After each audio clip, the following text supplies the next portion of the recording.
So we're going to continue where we were last class and continue talking about pricing life insurance products. Hopefully you're starting to see the pattern here that it's the numerator is, if it's a life insurance, it's people dying, you got to figure out which years they're dying. You know, if it's a 3-year product, you're going to see 3 Ds. And then the denominator will tell you who the premium payers are. If I don't tell you, then you know if it's ordinary whole life, the premium payers will go all the way up to age 99. If it's a 10-year level term, then you know that you'll have 10 Ds and 10 Ls, 10 Ds in the numerator, 10 Ls in the denominator. So what happens if there's some kind of premium payment other than, we talk about single premium, I won't give you any of those on the exam, but what if the premium payments don't match the Ds, the Ls don't match the Ds?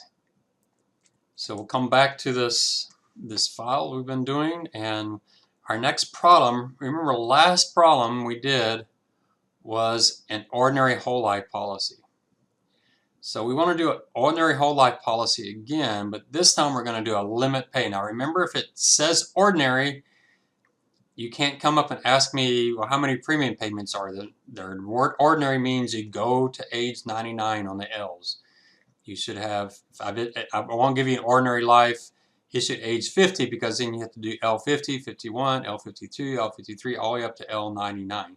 But if it's limit pay, if I gave you a limit pay on the exam, but I didn't tell you how many premium payments there were, you couldn't answer the question. So here we say it's a limit pay whole life 97, just like the previous problem, with a $10,000 face and investment rate of 5%.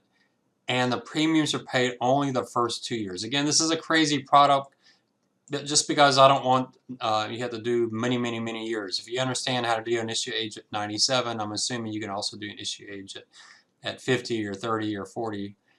So what I'm going to do is I'm going to take this entire problem we already did and just bring that entire thing down. And that way we don't have to redo everything. We'll have to definitely fix some of the links, but that's all right. We'll recreate it. So here we have the face is 100,000. The rates. So let's get our L97. Go up to the top. Find L97. So there's L97, 98, 99. L97 is on line 78. So this will be on line 78 as well. So there's your D97, D98, D99. The only thing is we don't need L99. This is only paid in the first 2 years. So we needed it back there. So when we do the premium, what we're going to see in the premium, it's going to be B325, that's your D97 times $100,000 divided by 1 plus 5%, plus your D98 times your face divided by 1 plus 5% to the second. Hopefully you remember all of this. In the numerator, you discount everything on the numerator.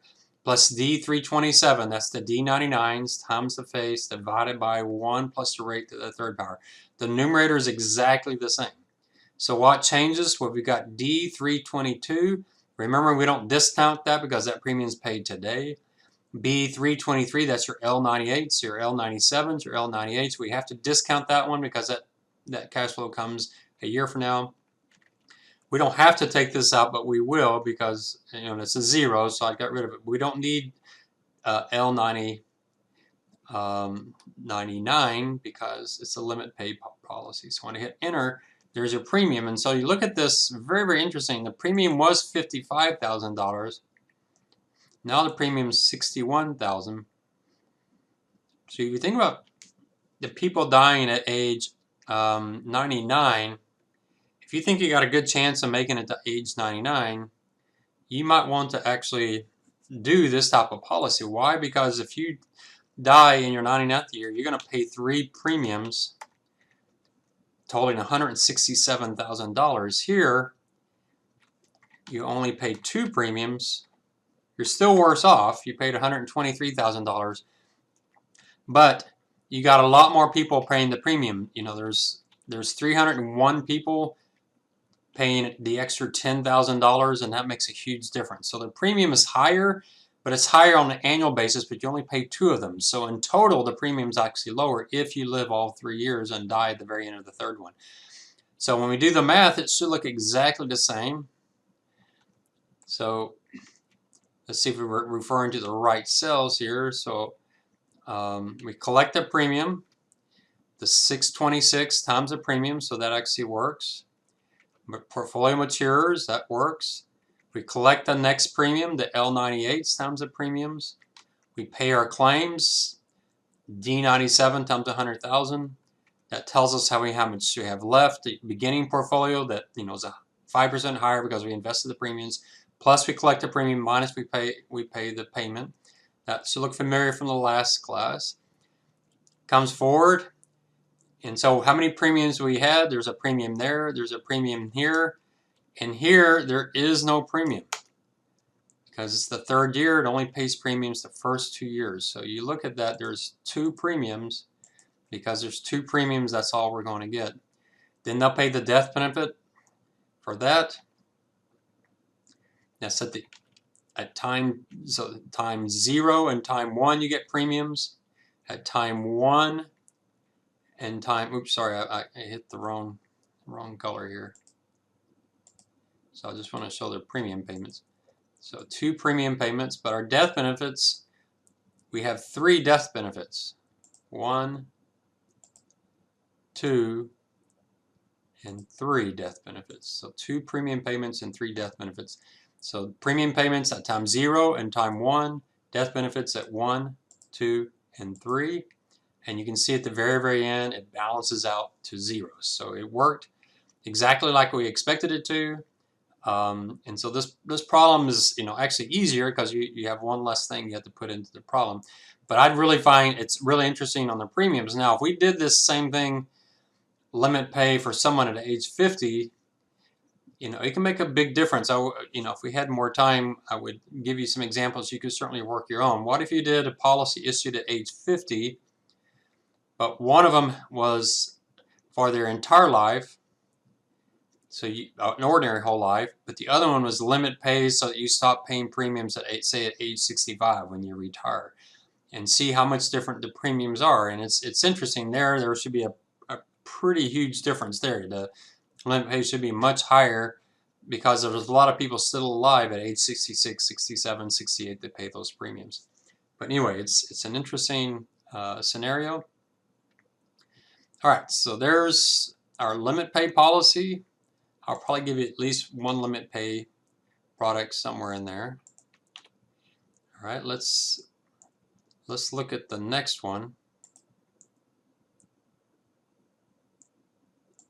Number 7.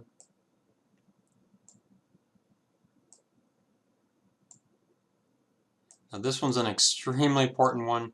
This one has an extremely high probability on the exam. This is one where I've almost always had it so that you had to calculate the premium and you had to go through the time period. There's only one problem. I have you go through the entire time period, the time 0, 1, 2, and 3. This is the only product I like to do this on, mainly because it has just about everything in it. So make sure you practice this one over and over again. There'll be something similar to this as far as the number of years. I'm tempted to get a little more extensive just because we have a mortality table now and Excel on the exam versus before we haven't. But I still want you to show all of your work because I want to make sure you understand the formulas. And if you have to show your work, it gets really hard to do more than 3 or 4 years. But here we're going to do an endowment contract. So the way an endowment contract works, this is a well, it's somewhat of a pure endowment in that if you die, you get $10,000. But at the very end, if you're still alive, you still get the $10,000. This is what the IRS changed the tax rules are on, because a lot of people are buying these policies. Really, it's a tax dodge, because remember, when you get the insurance, that $10,000 is tax-free, and here you're getting that insurance whether you're dead or alive. So you could set this up and at the end say, well, I got the insurance proceeds because I lived, and it's an insurance policy that's tax-free. And the IRS said no. And these policies, if you get the face amount when you're alive, that's taxable. Now the only part that's taxable is your earnings over and above the insurance premiums. I mean the investment part of the policy. So it's not all taxable. It's not the full 10,000. So they do take in consideration what you paid into the policy. But so the tax treatment is not good. It's still favorable because it's deferred taxes. So as you're earning on this policy, you're not paying tax as you earn on it. But it's not exactly the tax haven that it started off as. So the way this works is at time 0, you're going to receive a premium.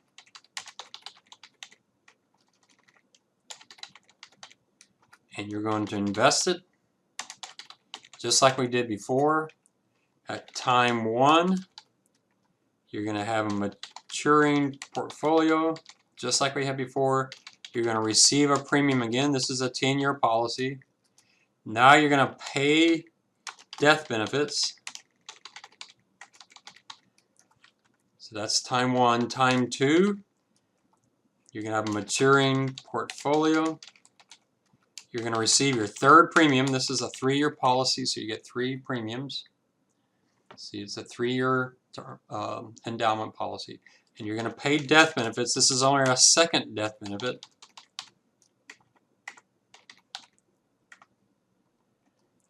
Oops.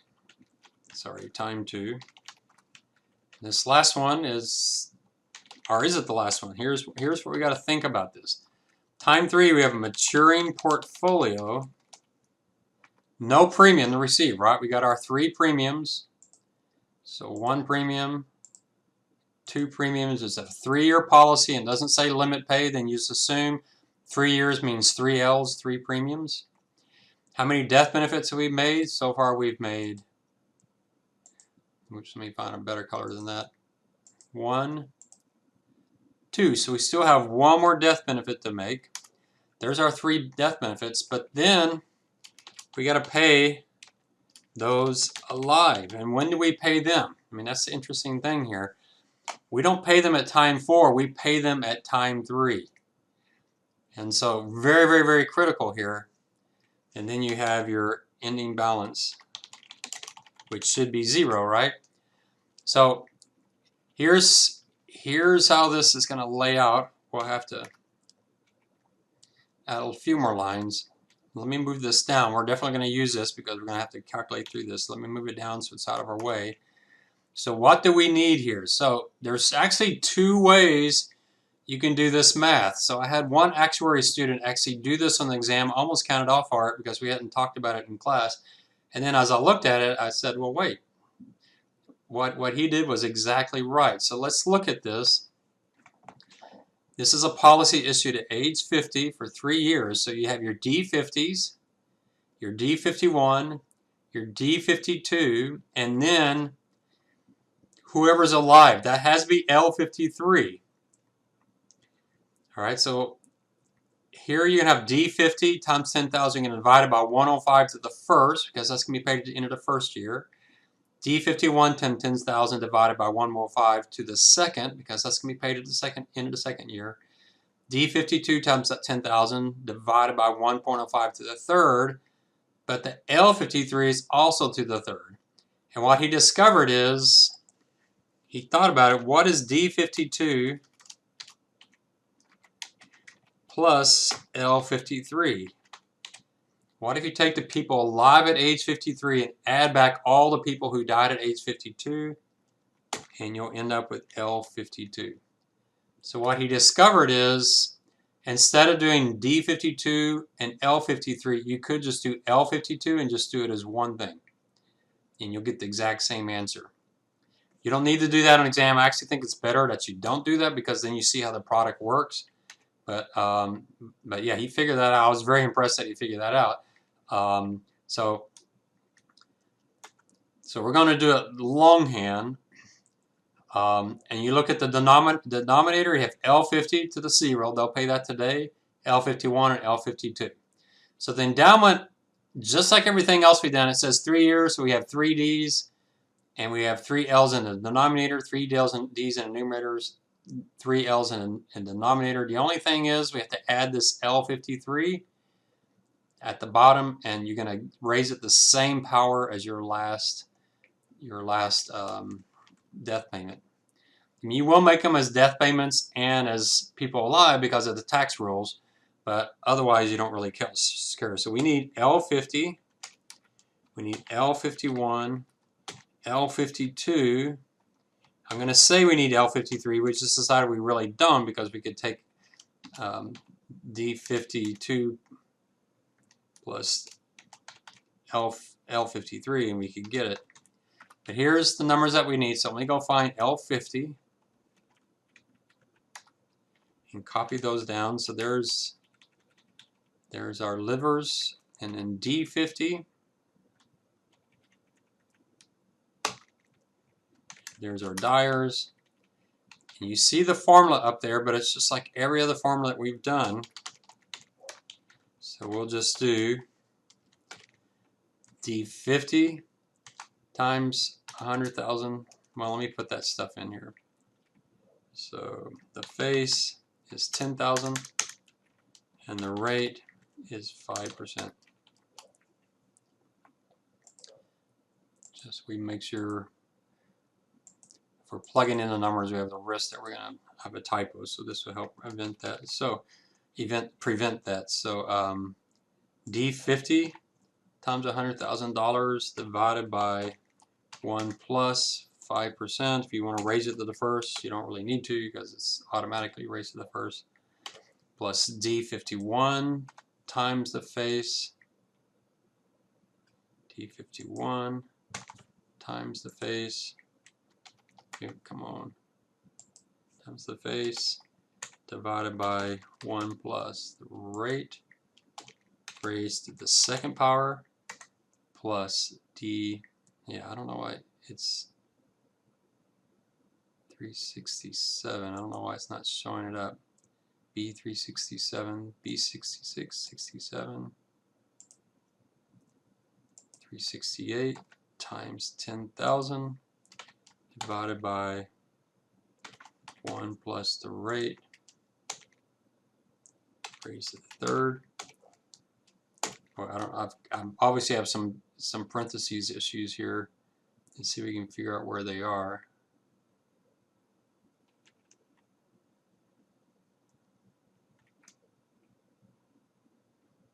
Yeah, I don't really need that one. So I think this is okay. It added. We don't really need this extra parentheses at the beginning, at the end. All right. So if you want to just get the numerator itself to double check, it's a 18 million something, and then we're going to divide that by L50 plus L51. I'll put the annuity in. I mean, I'll put the endowment in here in a second.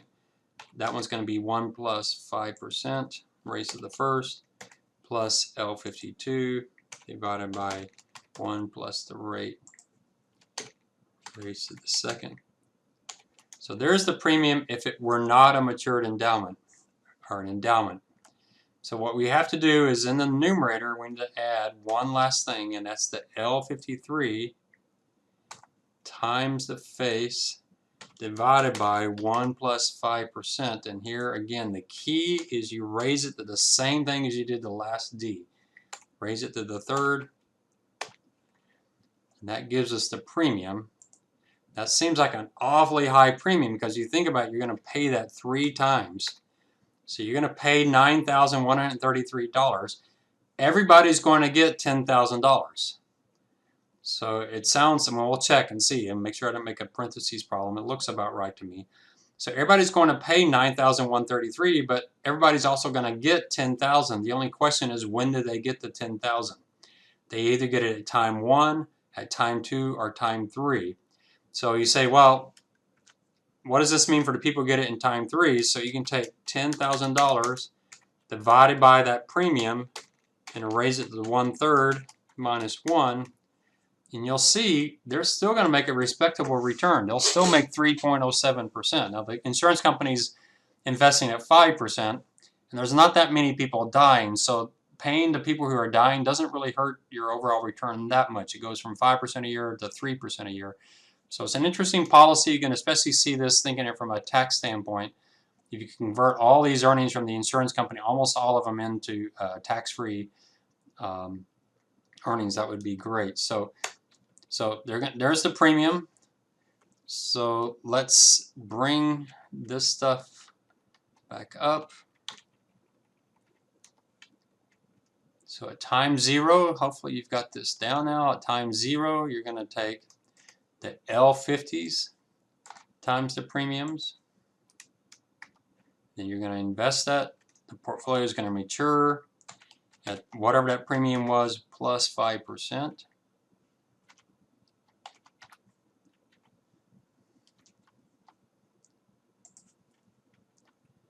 Oops. And then you're going to get your premium, L51 times the premium. Then you're going to pay your death benefit, D50 times the face.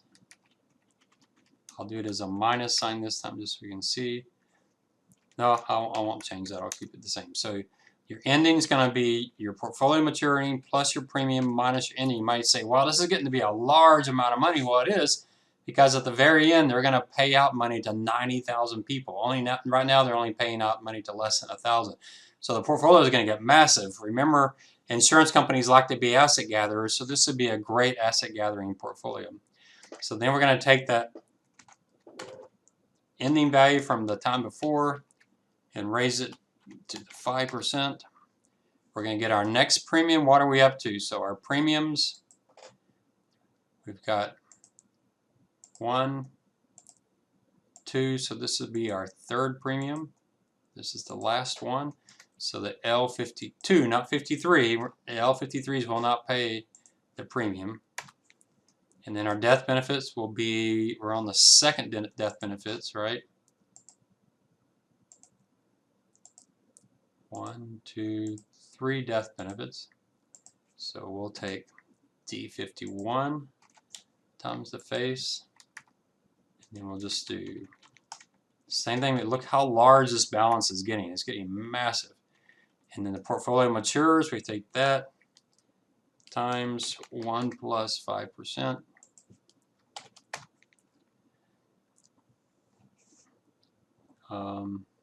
Yeah, it doesn't look right to me because that should have been a really even number. So we'll try to figure out what I did wrong. This is good. Sometimes it's I actually like it when something goes wrong, just so you can figure out if you have a similar problem, first that you know that there's something wrong. Let's try it. The death benefits are going to be D52 times the face, and we're also going to pay the L53s times the face. And we should get 0, and we're obviously not getting 0. So I did something wrong. So let's go back and look at our premium.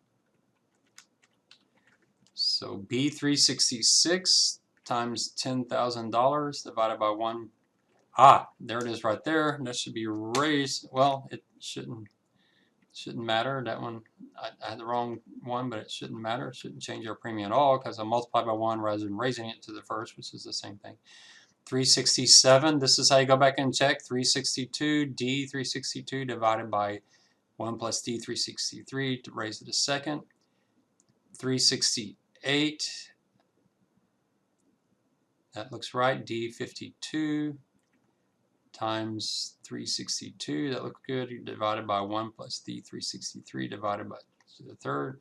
And then B365, that's correct, that's your L53 times D362 divided by 1 plus the rate raised to the third. That all looks correct to me.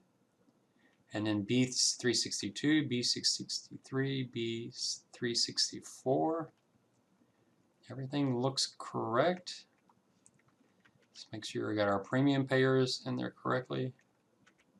That looks correct. There's my error right there. Okay. So hopefully y'all caught this as I was going. This is a good way. I actually think it's a good way to teach critical thinking because if you can see me make an error, it gives you confidence. Ah, glory. So I just had that one thing off. So on the exam, you know, if you do it right twice and the third time do what I just did there and you don't have time to fix it because the exam will be somewhat time constrained, I might not count off anything, or if it's obvious to me you knew what you were doing, but you just made a little typo, just like, because obviously I make those same mistakes. So the key is that you show all of your work.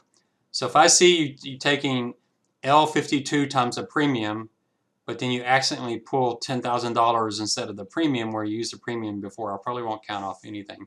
So this is the longer version question that I like you to work through the entire thing. I find these products really, really interesting. I kind of like this idea. We're going to see next, after we do a few more practice problems, you're going to see next how I like this product as a, what we call an absolute pure endowment, which means you only the L53s get anything. There's no death benefits. And we're going to talk about the benefit of survivorship with that type of product. But there's your question number 7. Practice that one. Sorry I made a math error in there, but we'll actually practice this again before the exam because you might forget all of this. It's going to be a while before the exam. All right. So this is a much more difficult problem. I'm going to have at least one on an exam like this. This one's probably more difficult than the one we'll have on our actual exam. I don't actually like the way I have it lined up in the notes, and plus I don't give you the solve for this. But let's read this problem and see if we can get comfortable with how to figure out what end to use. I'm going to do this one differently than the way it's set up. I think it's more logical, but the key on this is not to get exactly the right answer, although in the past exams I've had several students get the right answer down to the penny. The key here, though, is to do your best you can at least line up the things that are pretty obvious here. So this one's a little different because I have it set up differently. So we'll see that there's some more logical ways, more logical problems coming. This one's a little bizarre because of the way it's you pay a premium and receive a benefit at the same time, and you'll see. So this company, the longevity insurance company, they issued a policy to people age 60. And they're going to pay an upfront premium of $955.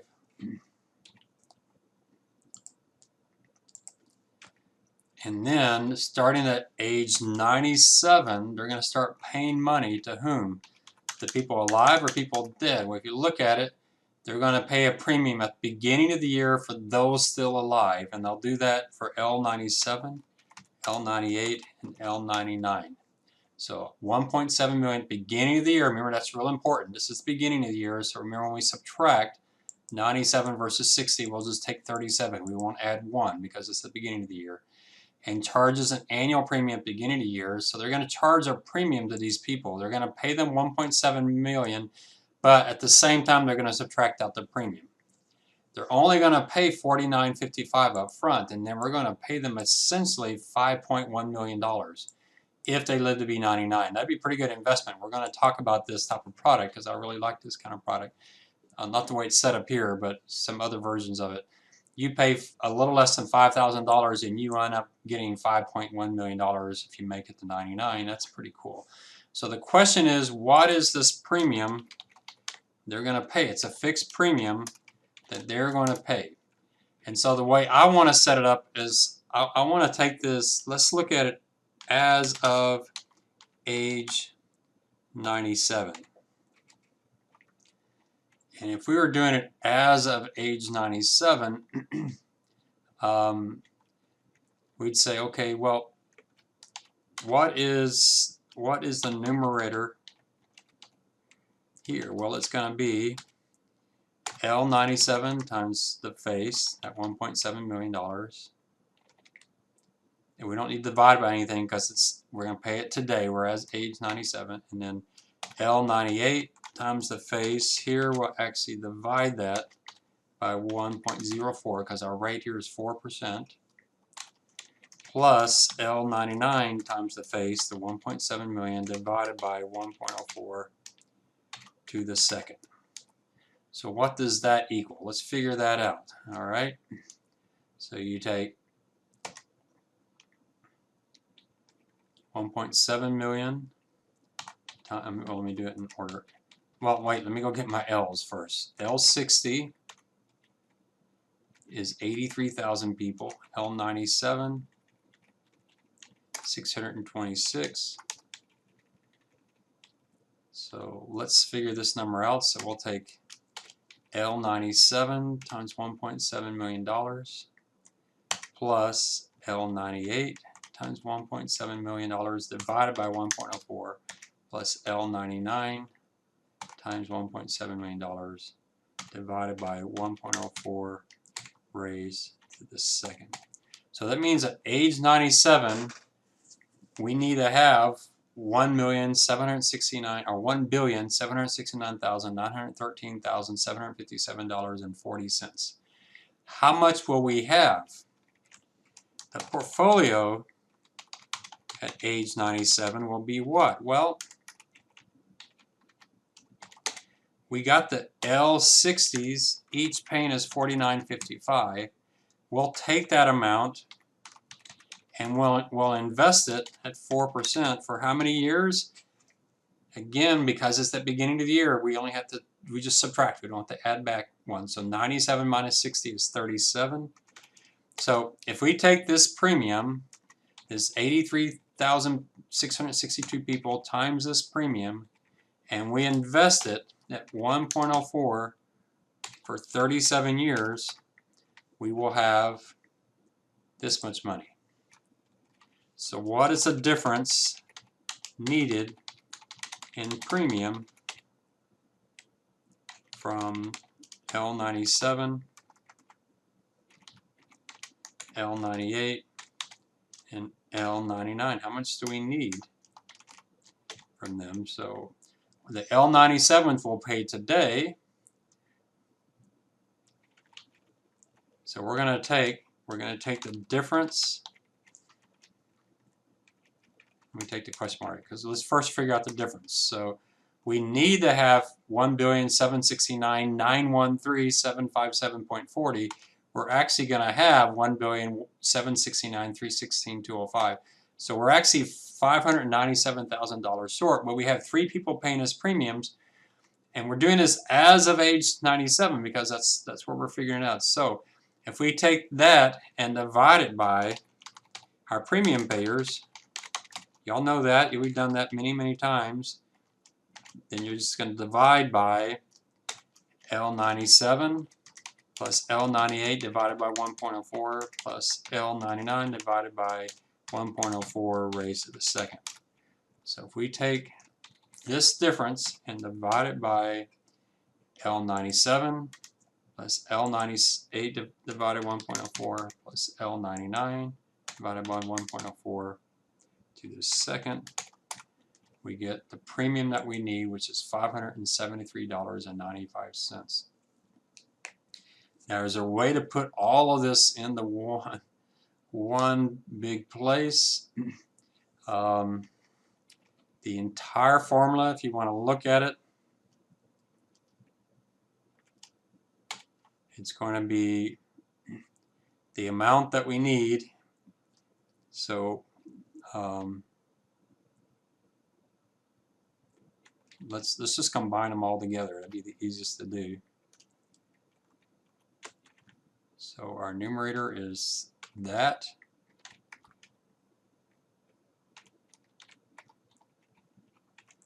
minus this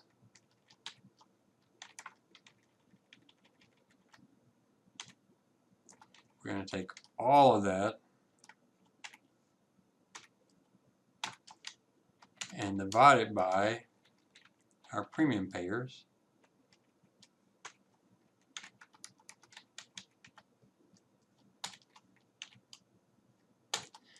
So that's the formula. Let's see if we get the same number. We'll try that and see if we can get it to work. So we'll take L97 times the 1.7 million plus L98 times the 1.7 million divided by 1.04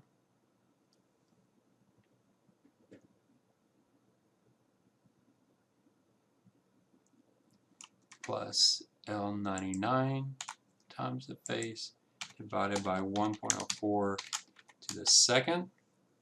minus L60 times 49.55 times 1.04 raised to the 37th.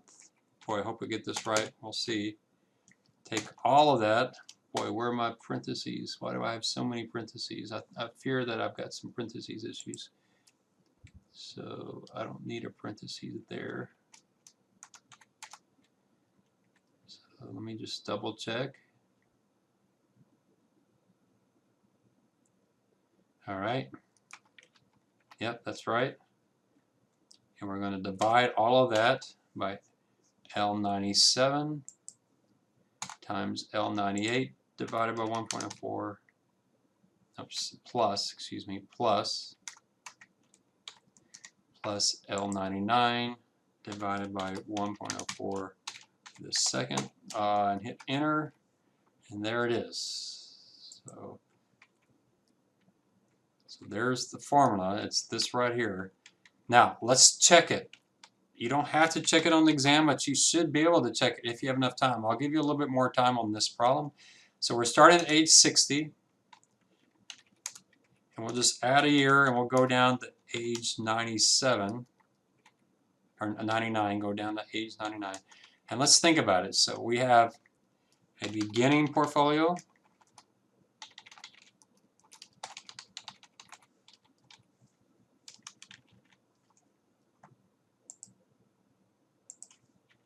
and we have premiums, we have benefits, and then we have an ending portfolio. All right. So what's our beginning portfolio? It's 0. And then we get our premiums. What are our premiums? Well, that one's real straightforward. It's given in the problems. It's L60 times 49.55. That's just given to us.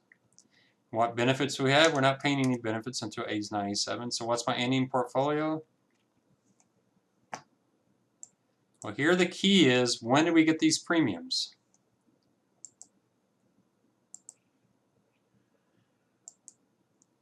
We got them at the beginning of the years. So what we're going to do is we're actually going to take the beginning portfolio plus the premiums. Now, when do we pay our benefits? We pay them at the beginning of the year, so we'll subtract that. All of that times 1.04 is our ending portfolio.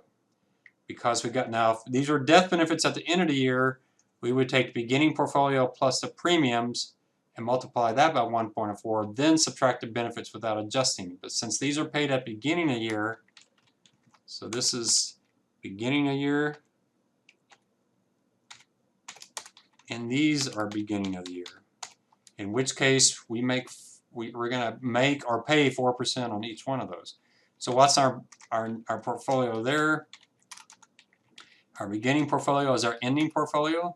No premiums, no benefits, ending portfolio.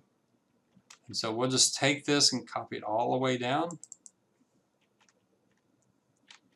Let's put a freeze frame in here so we can see it.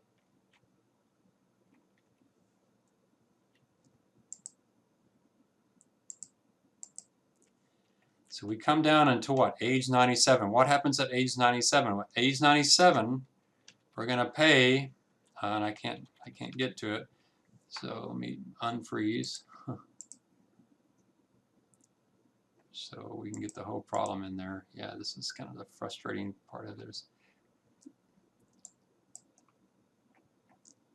Let me hide some rows, just so we can do this a little. All right, so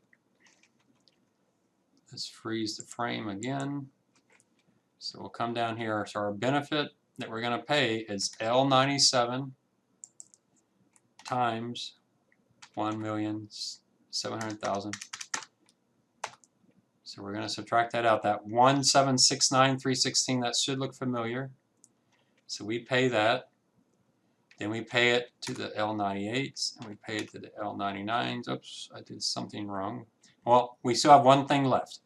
So let's get our premium payments in there. So what's our premium payments? It's L97 times our premium. put those in there. Let's see how it looks. Ah, wonderful. Went all the way down to the end. So this one's, trust me, this one's a little bit more tricky. So if you think about it, this one, I don't like this one because it's just, it actually, if you did this without the 83, 662, 495, if you were just looking at age 97, the premium would be $1.7 million. Because if you did all the math, L97 times 1.7 million, and did it and calculate the premium, everything would cancel out. Because if you really look at this formula, yeah, I got a 0 there instead of a parentheses. So if you really look at this formula, your numerator dividing by 1 divided by 1.04 divided by 1.4 squared, it's the same thing up here, divided by 1 divided by 1.04 divided by 1.04 squared. So you essentially have that same thing in there twice. So without this, all you're left with is the 1.7 million. Everything else cancels out. And so I just don't like it. Doesn't make sense. I have other products I've developed for this exam. This one was more of just overly just tricky without much value as a product. But you can check it. I'll try to give you enough time that you can check it and make sure you have it right by lining it all up. And the only key here is, when do your benefits happen? Do they happen at the beginning of the year or at the end of the year? I could have switched this up and had the 1.7 million paid at the end of the year, but even that wouldn't have made sense because, well, you're talking about people who died, because there would be no one at L99. I mean, well, it'd be the entire 111, so you'd have everybody paid off at the end. I guess that's the true with even livers, but it's just a strange product. But it does match. It does come out exactly to 0 at the end. See if you can replicate that. The key is to freeze this video so you can see that formula and you can work it out yourself. And then do the table. So what I'm going to do is I'm going to take this table and I'm going to move it off to the right. We'll have it next to the problem. I'm going to move it off to the right just so we can work something else, another problem. So what I want to do is, rather than working another problem, I want to show you another problem and then let you see if you can work it before the next video. So we'll spend the next video working on this problem. So let me show it to you. So if you look at what we've done so far, we've worked all of the problems in the notes, 1 through 8. Now what I want to do is I want to work one of these fancy problems, these tough problems. So let me show you this one. What I want to do is walk you through it, help you know how to set it up.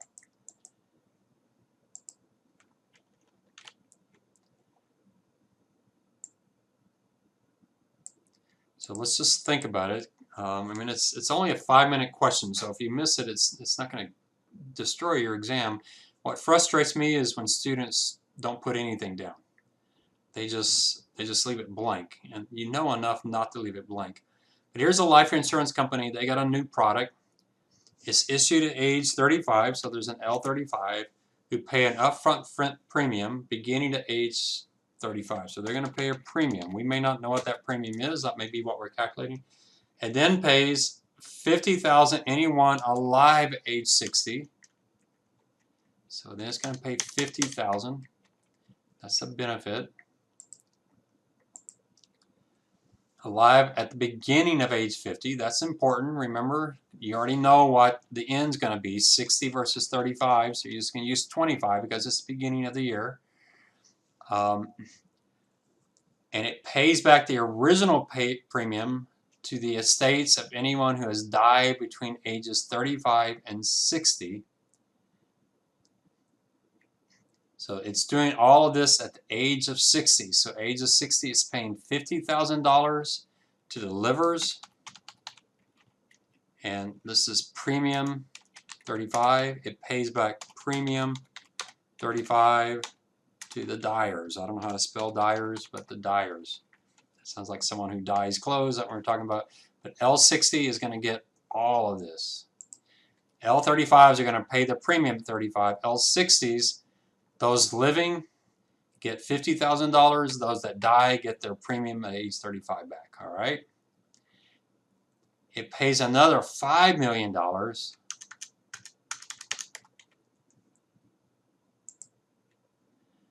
to anyone alive at age 90 at the beginning of the year they turn 90. All right. So what are we trying to calculate? This is what we're trying to calculate, this premium 35. All right. So here it's to all livers and it's all at the beginning of the year. So all we have to do, we know that our N here, you know is going to equal 25. 60 minus 35. And you know that your N here is going to equal 55. Which is just 90 minus 35. So that helps a lot. If you remember that it's paid at the beginning of the year, if these are death benefits paid at the end of the year, then you'd be using 26 and 56. But here you're using at the beginning of the year. Now, it's real key here, the 35 to 60 is between ages 35 and 60. So it includes people that are 35, it includes the D35s, but it does not include the D60s. Now, why is that? Because it's paid at the beginning of the year. If it's paid at the beginning of the year, we don't know the D60s. We only know D35 through D59. All right, so that's pretty important to know. Now, it's going to pay back to them whether they're alive or dead. So this premium return goes to the estates of those who died. The $50,000 goes to the livers. All right. So what you want to try to do is see if you can get this lined up. So start off with the payments. So what payments do you have? You know you have L35 times $50,000. You're going to divide that by 1, let's see, it's 5% raised to 25. So you know you got to cover that. So there's part of it. Get that on the exam and I'll give you some partial credit. You might get 10% just for writing that one thing down, just so you can show you understand that. So your premium's got to cover that. What else do you have to do? Well, you're going to pay the premium to the L35s minus the L60s, right? What is L35 minus L60? That's going to be everybody who's died between the ages of 35 and 60, and they're going to get the premium. And we're going to divide that by 1.04 again to the 25th because they all get it at the same time. Plus, you got the L90s times $5 million divided by 1.05. I said 1.04 back here. It's 1.05. I shouldn't switch between these. I should just stick with 1.05. Raised here where we said that must be 55. And all of that is going to be divided by L35. All right, that's the premium we're going to receive. All right, so I help you that far along. So what do you got to do? Well, you've got the premium right there. So the premium, this premium, since it's kind of in there twice, you've got to somehow figure out how to get that on the other side, of the line here. So I'll let you work on that. We'll leave it there.